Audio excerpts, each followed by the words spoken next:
Welcome to this Fabricville tutorial. Today I propose to you an almost no sewing project that will please many little girls. A tutu. Let's see how to make this must-have garments for fairies and ballerinas. You will only need tulle, scissors, a piece of 2 cm wide elastic, and assorted thread. I've cut a 12 by 80 cm rectangle of paper, which is the double of the tutu length that I want. Next, I'm going to cut the tulle into strips. The more strips you have, the more volume you will require. I'm going to prepare the elastic belt. I cut a piece of elastic at the measurement of the waist minus 3 cm. Then I assemble the elastic ends. To attach the strips to the elastic, I fold them in half lengthwise. I place the fold behind the elastic belt. This will create a loop. I pass the tulle's ends through the loop and I pull them.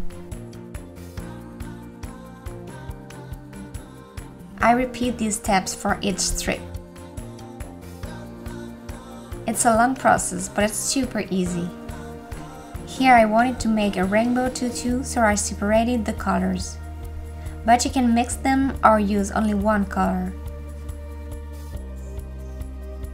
And our tutu is finished. Have fun and thanks for watching.